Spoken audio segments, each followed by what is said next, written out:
Hello, everybody, and thank you for joining today as we unpack our latest ebook, 2020 Election Impacts, how a Biden administration will shape workforce policies and practices. My name is Mike Vinoy. I'm the head of marketing at Assure, and I'm really thrilled to have a special guest today. My boss, our chairman and CEO, Pat Goepel.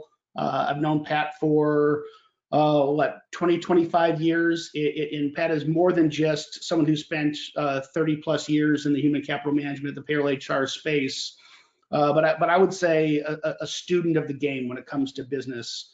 I think brings a unique perspective to this conversation today, knowing that Assure has more than 60,000 clients, more specifically 60,000 small and mid-sized businesses as clients. And so, he's looking at this on a daily basis, how things like policy and COVID and elections, how this impacts small business owners in the inevitable compliance changes that come along with new administrations. And so, Pat, thank you for joining me today as we unpack the latest ebook.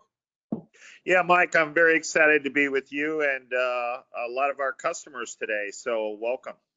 Yeah, thanks.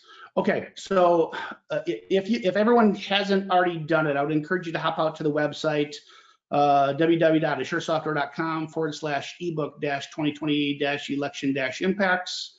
If you don't remember that, just Google Assure Software. You'll end up on our site, and it's right in the top menu, easy to find.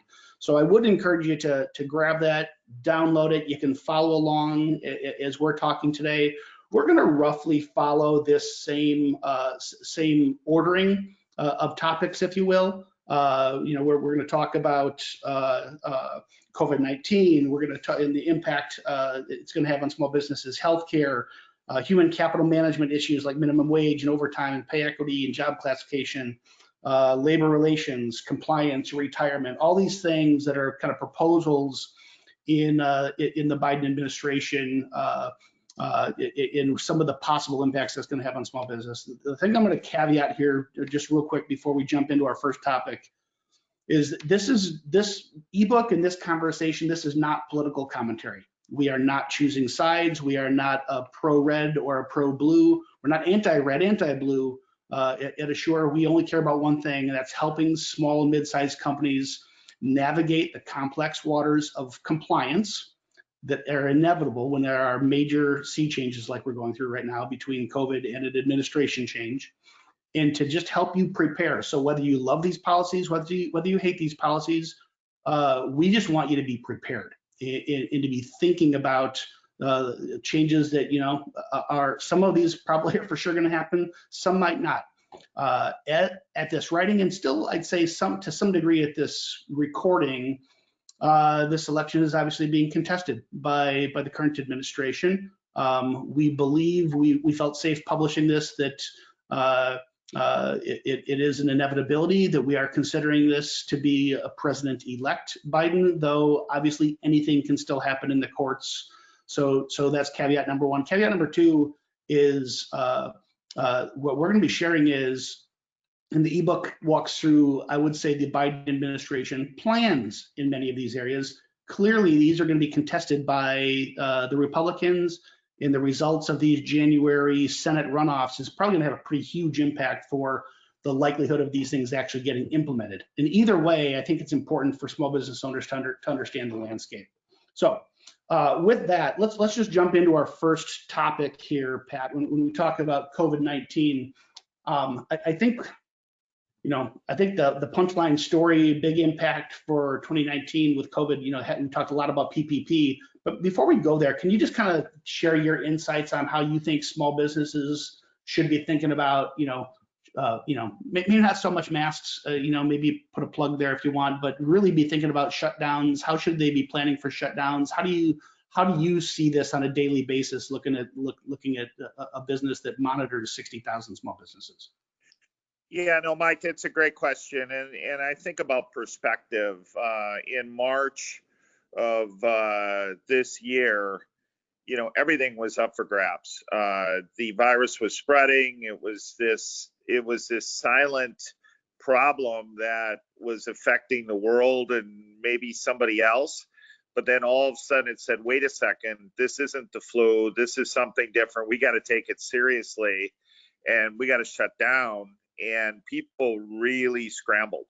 And they scrambled in the sense that the fear of the unknown, their business all of a sudden was shut down for a period of time. They didn't know if it was going to be 6 weeks or 6 months or what have you. Many people weren't prepared financially for that. They were looking for the government. The government, I think, to their credit, jumped in really swiftly with some programs. Everybody was seeking to understand, how do we stay in business? Do we find a favorite uncle and borrow, a couple $100,000?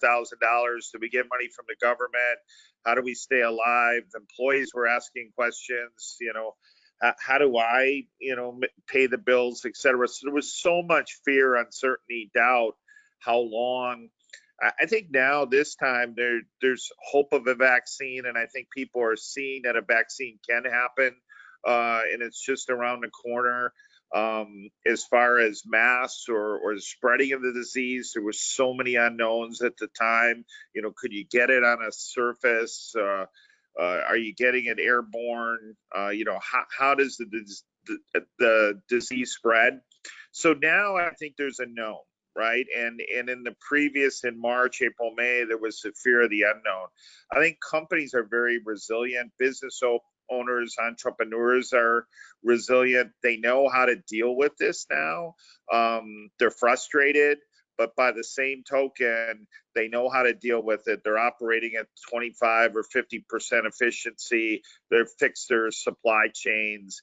They're helping to do takeout for their clients, et cetera. So I think now it's really, how do we get to the other side? How do we get vaccinated quickly? How do we hang on? A little assistance from the government certainly would help in a small business perspective. And I think it's been frustrating that the assistance seems to be around the corner, but it hasn't happened. But now it's hang on and then grow when we get the other side of the vaccine, probably in the first quarter, end of first quarter, second quarter, when it really kind of takes effect. And how do we look at the new normal and the return to normalcy? So I think that's a big difference versus what it was in March, April, May. Pat, so the expression, we're all in the same storm, not in the same boat. So if I'm selling video conferencing software, this is in a kind of a twisted tale, a pretty good year for me, right? But if I'm a restaurant or somebody that faces the public, not so much. So any guidance you would give to small business owners who are more heavily impacted, how to brace or how to prepare to navigate? We're talking April, May, June-ish, right, for propagation to the broader public here of a vaccine. How should they be thinking about, is it better down the hatches? Is it hey, the cavalry's coming? What advice would you give these guys? Yeah, I really think that the tailwinds are coming, and you faced some of the worst headwinds in the history of really the world. And what you have to do right now is preserve capital for the next 3-4 months while planning success. And so if you can just hang on to cash, really break even, but prepare yourself for growth, because when we come out of this pandemic, we're going to grow. It'd be nice if the government, and I do think the government will come through with some kind of assistance here, for workers as well as some businesses, some light assistance. But I would be preparing and really looking through and saying, almost like you're in college. You're in college or you're high school. You might be eating macaroni and cheese. You might not be going out to dinner. You're preserving cash. If you give a buddy a ride, you're asking for $1 for gas. You're doing that to get the other end of the pandemic and the vaccination. And then really, I think you'll see business formation and the business climate change dramatically upward, because there'll be a lot of pent up demand. People have been home for a year. People are going to want to do things. If you're in that restaurant, hotel industry, even travel, you're going to start to want to get out. You're going to, there's going to be a return to normalcy. And if I even look at the U.S. Chamber of Commerce data, applications for new businesses are at an all-time high.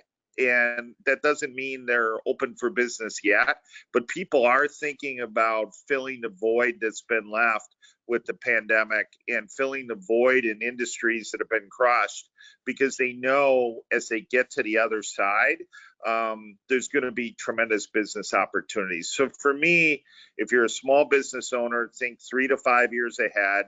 Think of the opportunities that are coming and don't wallow in the past. And I know it's hard because believe me, every business, yes, there have been some businesses that have done very well, but they're the few. They're not the norm, especially in the small business community.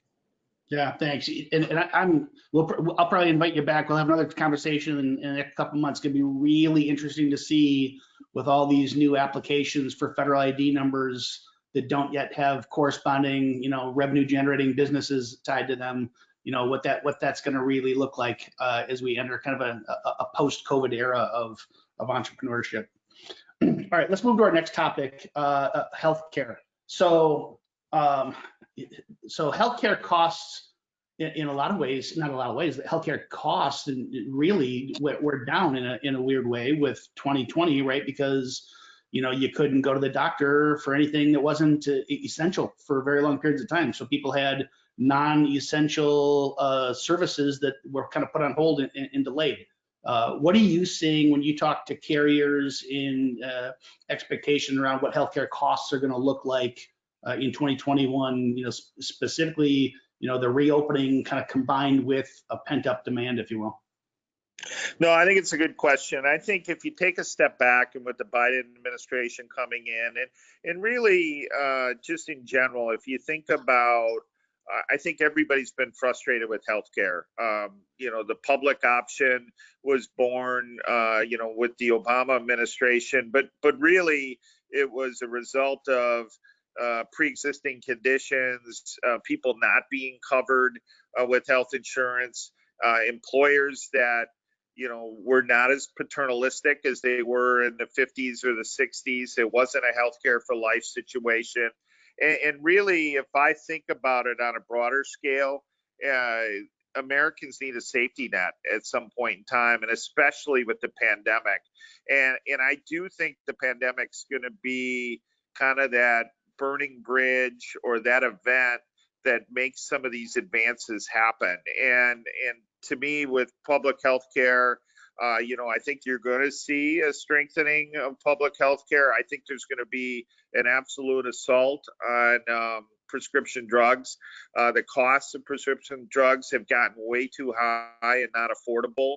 And there's going to be some kind of methodology to make that affordable to mainstream America. So I think you'll see some of those changes.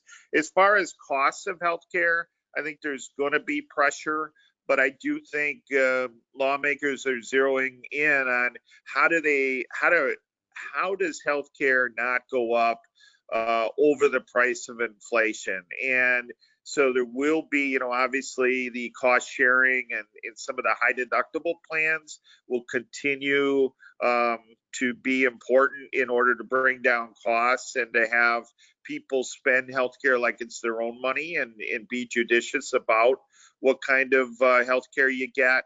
I do think you're going to see some safety nets, around an increase in Medicare, an increase around people covered, because you can't throw people on the street without healthcare.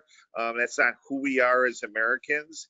And the system where the employers were paternalistic is gone away and really gone away, but we do have to create that safety net. So that's how I see it. I think the pandemic's going to have that burning platform for change that has been needed over the last 10, 15 years. It just probably hasn't happened quick enough yet, but I think you'll see it as a catalyst of change. So we did a webinar, maybe it's 2-3 months ago, on self-insurance and how, in the past, I think that's been a concept that either you knew about it and you just assumed that was for big companies, small companies couldn't afford it, or you didn't even know it was such a thing, right? And we're going to do a follow-up on that in the coming weeks around prescription drugs as a carve-out separate plan just because it's the fastest growing cost component of health insurance.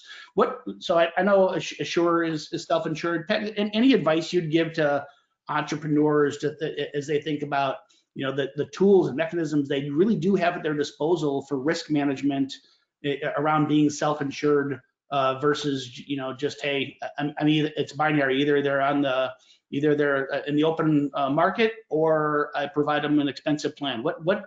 What other options could exist out there? Yeah, the insurance cost is not binary. It almost used to be you have insurance or you don't, and nowadays there's a continuum of options. And I would encourage you as a small business owner, and be aggressive in pursuing business owner or that continuum.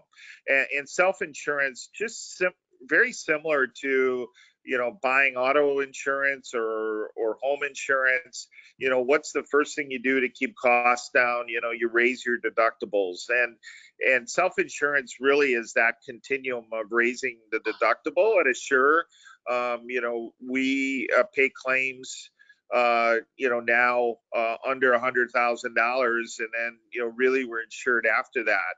That might not be the right plan for you, but we are continuing to push those self-insured limits, and it's worked out very well for us as an employer, where we've been able to keep costs down.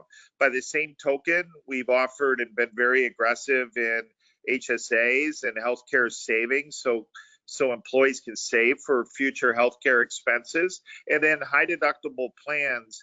Our workforce, about 60% choose high deductible plans. We offer kind of full service plans for folks, and 40% choose that. But increasingly, employees want to take charge of their healthcare. They want to be able to save for it for the future, and they want to participate in high deductible plans and healthier options, where it's running contests or step contests or weight loss programs, etc. You know, it takes a village to lower costs. I think the Biden administration and the government will help out in some of those kind of changing and really looking at this in a much different way. But from a small business owner, you're not powerless at all. You have more options available to you than at any time in your history. It used to be small businesses were treated almost like a pool, where you had to join a bunch of companies. Now you have those options internally as you gain size, and you have a continuum of options. And if you use that wisely, you can keep costs down, where you can keep costs relatively flat for the employees and for yourselves over a period of 3, 5, 7 years. That was unheard of maybe 10 years ago. Yeah, no, I'm glad we went down that rabbit hole. And I can say, you know, that so lots of data out there, and having participated in companies that do this and don't do this, it may be a little scary if you're an entrepreneur. Hey, this is just yet one more thing for me to manage.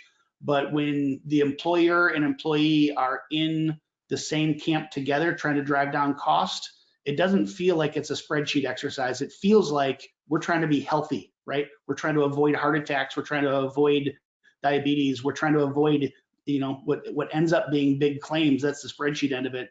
But the positive end is really just positive employee engagement in a healthy employee-employer relationship. I agree. Yeah. Okay, let's move on. We'll talk human capital management. So this is a little bit legislative heavy, a little wonky, if you will, about some of the changes, you know, from federal minimum wage, you know, overtime exemption. I mean, just in of itself, you know, if all it's I don't have the exact number, but it certainly is hundreds of thousands of employees who have salaries that are exempt employees. But if they actually tracked how much they made and how many hours they work a week, employers are going to be in trouble with classification issues of owing overtime. Let's maybe, instead of diving deep on each of these things, I'd encourage everybody to read the ebook. The data is really good. But Pat, how do you think entrepreneurs, business owners should be thinking about compliance for this new world where there's going to be a bunch of legalese that, I feel like small business owners, they're working their butts off trying to survive and grow their businesses. They don't know what they don't know when it comes to all this compliance stuff. No, I think it's a great topic because I think you're going to see more policy shifts in wage, overtime, taxes in the next four years than you've seen in the previous 10. So I think you're going to have states, localities, federal.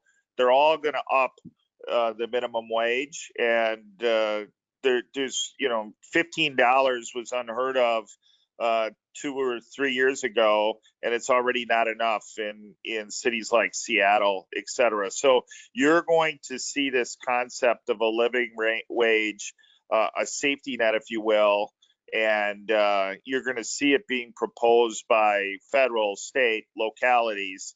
So you're going to see change. Two, I think, if you think of the pandemic and where people live, cities like San Francisco, New York, they're losing money by not getting enough taxes, and people are moving out in droves. People can work anywhere. That's changed the game quite a bit. At the same time, these local, state, national governments are going to increase the exposure on audits. They're going to be worker friendly, but yet they're also going to look for money to cover their budget deficits. So I think you're going to see more change in the next 40 years than the previous 10. I think it's going to be a compliance heavier, more audits, more legislation, more grabbing of the money because they need money to survive, whether it's the local county government, state governments, federal government. At the same point in time, they're trying to protect those workers, and the divide between the have and, let's say, the have-nots has only grown quite a bit, and they want to protect the workers doing it, but they need money to pay for it at a time where they're under assault because people are working traditionally in cities and states that they might not have to work long term, and states have been very aggressive of almost recruiting workers to live in a different part of the nation and become part of their tax base. And some of the older line cities and states just don't have the money to support that or the infrastructure. So I think it's going to be challenging times as a business owner. I think the laws are going to change. It's going to feel like it's coming from everywhere. And I also think the penalties for non-compliance are going to increase. And I think that's just a pendulum of change, but it's also a pendulum of change under the burning platform of a pandemic and budget deficits. Pat, so thinking about the context of human capital, so there are when we're going to talk compliance in a few minutes here in enforcement, because I think you're hitting on something really big. I mean, different administrations choose what to focus on, what they do and don't lean into for enforcement, right? But so we'll revisit that. But when I think about human capital and how do you manage human capital, so there's this legalese world, right? Is an employee exempt or not exempt? How's that changing? What's the minimum wage laws? What are overtime laws, et cetera? But there's also kind of a sea change around topics like pay equity, right? So like on paper, it's illegal to not pay different genders for doing the same job, but without diving deep on specific legislation or even specific topics, how would you guide small business owners to think about some of the broader sea changes around culturally managing their human capital, and I'd say getting ahead of the legalese by just being with the times of a modern workforce? Yeah, no, I think about that a lot, and I think one of the things is I think if we're going to have equality between male and female workers and all the workforce in general, the policy's got to be equal as well. So things like paternity leave as well as maternity leave, whether you're a mother or a father, you still want to see that baby for the first 4 weeks or 6 weeks, and there's an awful lot to do. So policies that are really gender neutral, is a way that you can kind of get ahead of some of the sea change. As far as the treating of employees and attracting of employees, employees today, they don't want an all or nothing approach. Whether it's the ability to come into an office, but the ability to work from home. They want that flexibility. And if you think about people's schedules, whether it's doctor appointments or dentist appointments or haircuts, etc., the flexibility that they can do that in the workforce day, but also they can work a little bit in the evening hours or before school. The flexibility, I think, is the key word there, and providing policies that will allow that. And then gender neutral, I think, policies is really important as well. And then from a raise perspective, trying to really look at potentially even your biases as a business owner, and just kind of rethink policies that are fair and equitable for everyone. And then publishing those with transparency, to me, goes a long way in building trust. And as a business owner, if you can do some of those things, I think you can get ahead of the curve. And I do think you're going to see some change from a legislative front. Hey, Pat, I'm curious for your thoughts on this whole independent contractor classification. You got, I think this is going to really it's going to come up a lot in 2021. Vice President-elect Harris, led in California this work around this area where, the state of California has stricter laws around worker classification than the IRS code does, right? So, and this is probably going to be pressed nationwide. And I think, there's this friction that I see in the market where probably some people trying to go 1099 employees because they're trying to save a buck on taxes, but mostly it's the new world models, right, of a gig economy. In truly where it's employees who want flexible work. How should employers be thinking about kind of navigating these waters? Maybe they like the idea of providing flexible work. Their employees like flexible work. How should they be thinking about 1099 versus W-2 and expenses relative to kind of the natural flow to a gig economy? No, I think you're going to see, it used to be that the worker, really looked to the employer, and the employer relationship is almost a paternalistic one. And they got a W-2, they got healthcare, they got everything from that employer, but they work for that employer for decades. Well, now, the gig economy, people have 3, 4, 5 employers maybe at once. That's a much different paradigm. I think, legislation's got to probably keep up with that sea change in the gig economy. And candidly, if you just go back to the state, local, and national governments, they're going to enforce this much harder. So the gap between a 1099 employee and a W-2 employee financially is going to get closed over time. So I think it's be careful what you wish for, because ultimately you will get taxed. Now the question then around a 1099 or a W-2 employee, I think is going to be enforced at a much greater detail than it has been in the past. I think you're going to see some of that teeth show up over the next 4 or 5 years. You'll see more stringent audits. You'll see penalties for the employer if they get it wrong. So I think there's going to be, from a small business owner, much more demand on information around classifying that to where they truly are a W-2 employee. I think as an employee, you're gonna, if you have a 1099 job and it's classified as such, you just want to pay your taxes on time. You want to, the individual almost going to have more burden on taxes coming from that 1099 relationship than they ever were before. And I do think you'll see some changes not only at the state level, local level, and the federal area. I even see this worldwide, and the world actually is struggling with this classification, let alone the U.S. So the decision in California with Uber and Lyft is far from over. I think you're going to see some of that play out over the next couple of years. From an employee perspective, I think health insurance obviously is a reason to be working with a company in a W-2 relationship.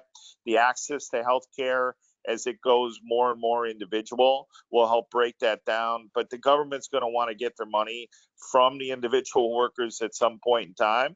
And then in order to really retire, whether traditional notion of Social Security, got to pay some taxes in order to get that benefit, you're going to see more of those linkages start to be enforced over the next 4 or 5 years. Yeah, great. Appreciate that feedback. Hey, let's just touch real quick on foreign workers. Obviously, immigration, foreign labor, hot topic in the 2016 cycle. COVID and economy obviously dominated the headlines for the 2020 cycle. But there's going to be proposals and proposed changes to immigration policy and specifically as it relates to foreign workers. Any guidance you would have on maybe risks, gotchas to be on the lookout for, but also opportunities for employers to tap into new talent pools? Yeah, I think a lot of times the foreign policy is also directly related to the economy. So as the economy is booming and there's a shortage of workers, you're going to see more pressure to have immigration and have access to talent or skilled talent, as well as people that want to work. Now, over the last 9 months or so, we've lost approximately 10 million jobs out of the workforce. So the pendulum swings both ways, but I do think you'll see more aggressive immigration policies, and especially as the economy starts to improve in the second half of 2021. And a return to normalcy, you're going to probably see the borders open a bit, and companies are going to want to tax access to workers not only in the country but worldwide as there's a return to normal. Yeah. Okay. Let's move on to our next topic for labor relations. No secret, President-elect Biden, has a track record of pro-labor here. Currently the Republicans control the National Labor Relations Board, and so that will have some pushback and delayed impact for his policies. But how should small business owners be thinking about labor and organized labor? Is this a thing that they shouldn't worry about because this is really just big public sector unions in a big company thing, or how might this impact them? I think from a small business perspective, if you think about union in the private sector, has eroded quite a bit over the last 20 years or so. If I look to Europe, there's kind of, I think what you're going to see is more of this safety net approach where, especially in the hospitality industry, the restaurants, et cetera, I think you're going to see a push for a living wage, for kind of that safety net of, hey, I'm going to have a livable wage to live on. And I think you're going to see that come in more and more. I think the whole idea of collective bargaining, could it cross individual companies and get into industries? I think there'll be a push in that area as well. So if you're a small business that's part of a bigger industry, I'd keep an eye on it, because I think you could see some real change in that area. The waiters and waitresses of a number of different businesses as opposed to the individual business. But most small businesses, again, it just goes back to treating people fairly, following the rules. I don't think you'll see a huge threat around unionization, but I do think you're going to have to keep a weather eye on policy, policy changes, enforcement of policy changes, minimum wage, and then this idea of the living wage, that people can live comfortably and get access to health care and all the services that they need to have their family be successful. Yeah, you know what, Pat, let's stay on that topic for a second. So when I think about the term labor relations, it has this instantaneous connotation to, Upton Sinclair's The Jungle and organized labor and giving the workers a voice, right? Well, we're not exactly in Upton Sinclair's jungle territory anymore, right? But that doesn't mean people don't need a voice and don't need a safety net of any kind.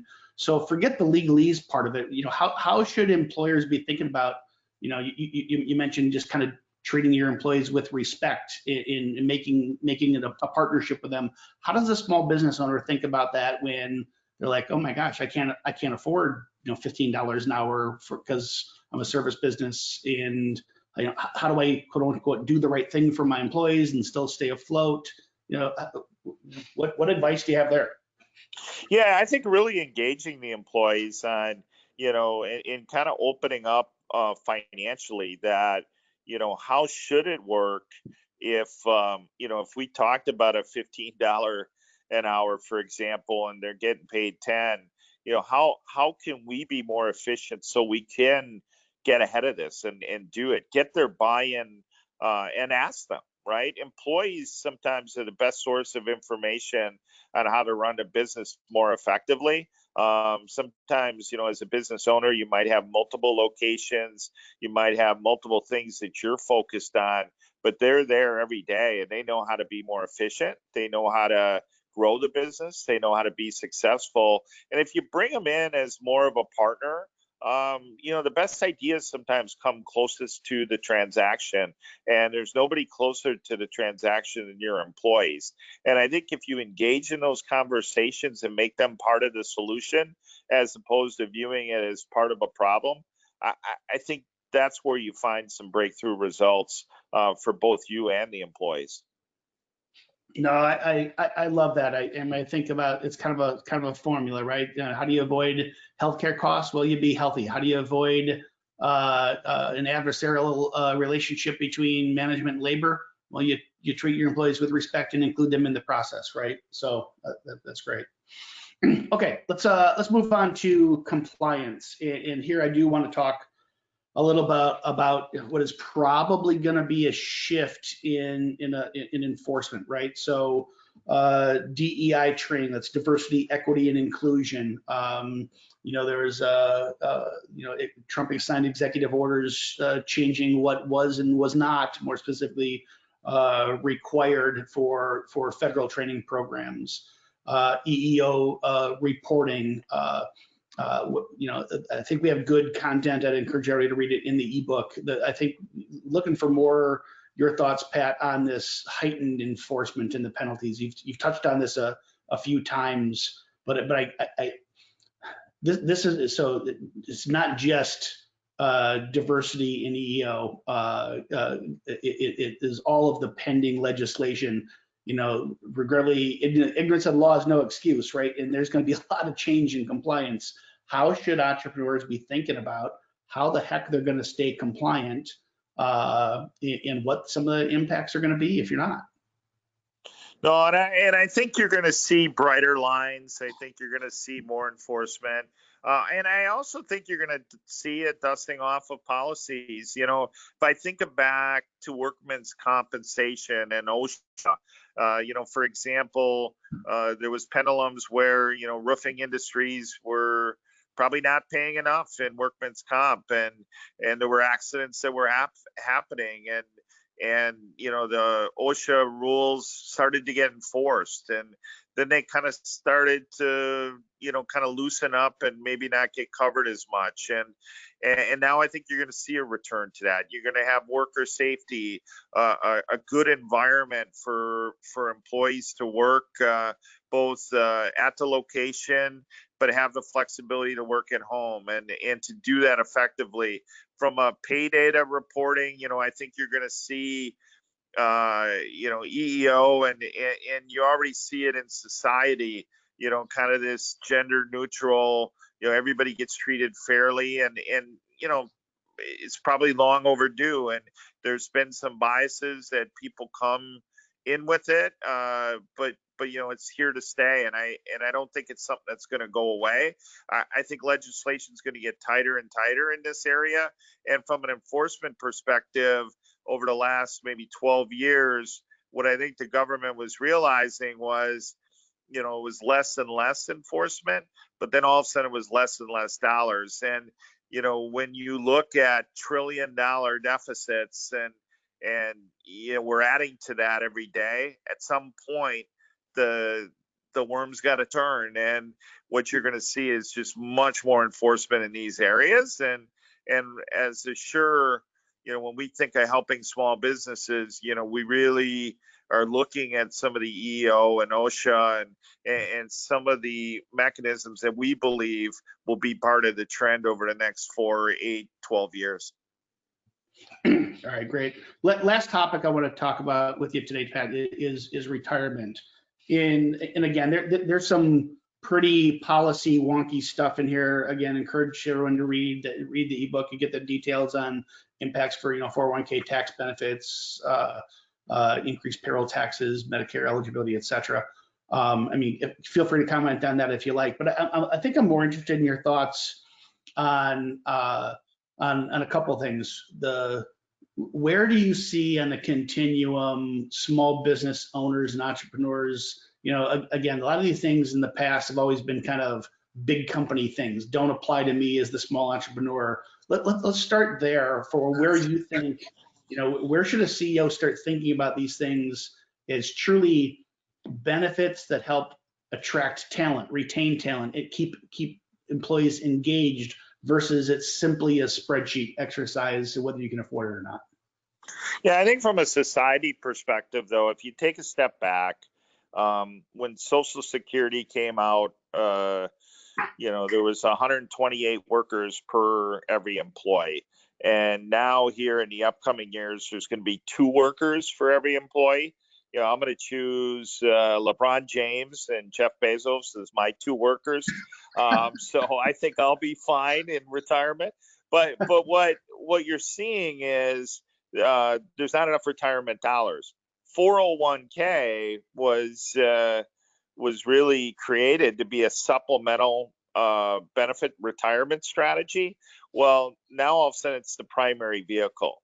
And so I think you got 2 schools of thought. As a business owner, you want to retire. You want 401k to help shelter your taxes and what have you. What I think you're going to see is, the government's going to want to tax you more as a high, a business owner in a position, especially if you're earning quite a bit of money. So you're going to see some law changes around over 400,000 and increased taxation and what have you. I also think you're going to see a redistribution of 401k benefits.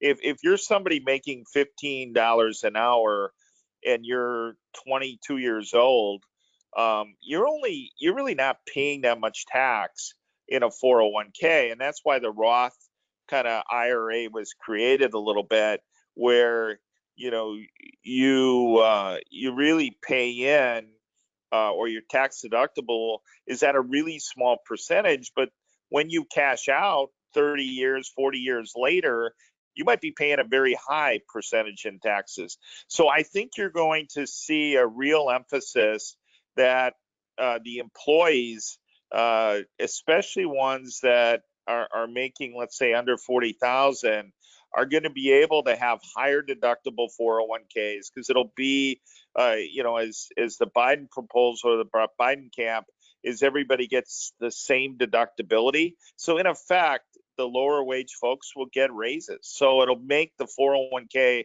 much more of an asset, and you'll be a place that they want to work if you're ahead, where you're offering those 401ks and generous kind of benefit areas, because it's going to mean to them more in tax dollars, and it's going to in effect give them a raise. By the same token, as a business owner, you're going to want to watch that taxation, because what you thought was going to be deductible at 39% or so, it might be a limit of only 15 or 20 or 25%.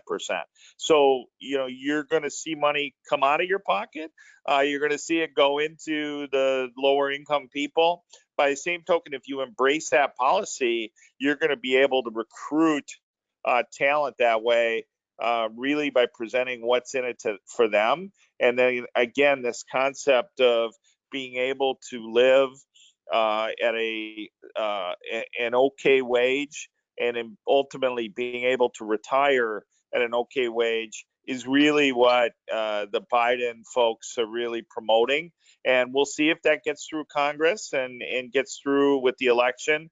But I do think you're going to see changes on the horizon here in this area. Yeah, I think maybe just to wrap, I think a common theme, whether it's healthcare costs, whether it's compliance, whether it's retirement, I think it doesn't matter whether you're lean far right or far left, whether you're a laissez-faire, independent, that as a small business owner, put your personal bias aside and kind of keep your eye on the big sea changes, and treat your employees as a partner in the process, as though you believe in these things, whether you do or don't, because it's that partnership, I think, is what just naturally then pulls you ahead of the curve when it comes to the changes actually being implemented. Pat, anything else you'd want to add to bring this home? Yeah, no, just a couple things. If I step back from it, Mike, I enjoyed the conversation, but my advice for small business owners: look forward, not in the past. Two, I applaud you for staying in business and reacting to really a tough 9 months. 2020 is going to be in the rearview mirror here soon enough. Better things are going to happen in 2021. You've undergone a lot of change, but there's help on the way. Now, looking forward over the next 4, 5, 10 years, I think you're going to see a lot of change. We obviously, the government stepped in, did some help, ran some deficits. At some point in time, we're going to have to pay for those deficits. So you are going to see increased taxation. You are going to see a little bit of a redistribution of wealth, to this concept around living wage, living benefits. You're going to see increased enforcement of tax filing dollars and government programs. You're going to see a little bit of a heavier enforcement. You're going to see a lot of legislative change over the next 4 years, and you're going to have to keep up with compliance. And then you want to attract employees that help your business grow. I'd stay on the offense. I think over the next 4 years, it's going to be a great time to open a business, because if I step back, you can borrow money at a low rate. There's going to be opportunities with the pandemic. There's going to be pent up demand. So right now is a great time to expand your business, open your business. The vaccines are on the corner. So you have this kind of tale of two cities where it's going to be doom or gloom for 3 months, depending on coronavirus cases and hospitalizations and even death. But as you get the nation and the world vaccinated, there's going to be pent up demand to grow, and you want to be on the side of doing that. And you've worked all these years. Stay, embracing change and stay resilient.